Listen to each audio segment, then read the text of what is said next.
ពីស្លឹកហ្នឹងគឺមួយមានចំនួនទឹកលុយ70,000 រៀលហើយមួយទៀតគឺសល់ចំណាំងឆ្នាំក្រោយអញ្ចឹងឥឡូវចាំមើលថាគាត់ចង់បានស្លឹកមួយណាអូយដាក់មួយណាកុំឲ្យឃើញនេះអញ្ចឹងអូខេ let's see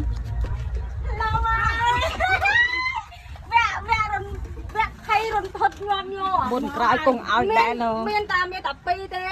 ផ្សងសំណាងឆ្នាំក្រោយហើយនឹងដាក់លុយបាន70,000បាច់តាំងហើយកុំទៅសួរថាអារម្មណ៍មិនដែរម៉ែពេលគេឲ្យអញចាប់ម៉ែអារម្មណ៍មិនឲ្យឲ្យចាំបាច់ឲ្យអញចាប់អីបើចាប់តែចាប់អត់បានវាមិនអត់ឥឡូវខ្ញុំចាប់ចំនួនសិនខ្ញុំចាប់បានខ្ញុំយកតែ 10% នៃលុយឯងបានអត់ជួយចាប់ប៉ុន្តែបើกระดาษណាដូចទូជាងគឺกระดาษហ្នឹងហើយគេសេមានលុយម៉ែមើលណាយ៉ាង00ណាម៉ែអញលេងចូលលើបាទ1 2 3តោះចាប់មិនវល់គាត់អំវែងសិនណាអត់ទេតោះចាប់យកក្រោមមកយកលើយកលើមកហេយ៉ាងណាអត់មែនចឹងទេតោះមកតោះចាប់មកក្រោមមកលើម៉ែយកខាងនេះយកខាងនេះអត់មើលណា0ច្រើនហ្នឹងយកហ្នឹងអាហ្នឹងក៏ក្រោមអាហ្នឹងឡើងយកក្រោមបាយមួយចឹងបាយមួយចាំសុំ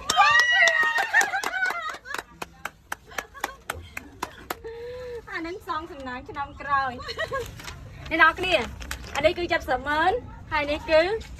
សងសំណាងសម្រាប់ឆ្នាំក្រោយ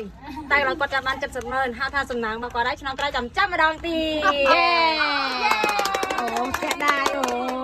បានលុយ70,000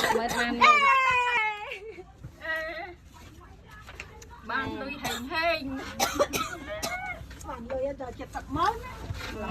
ដល់ហើយគាត់ទៅ10,000ទៀតពីឡងមិនជពាគាត់មើលថតឃើញ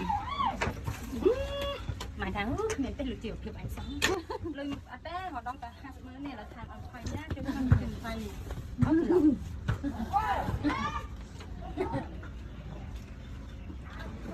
ចង់ឲ្យក្រោយពង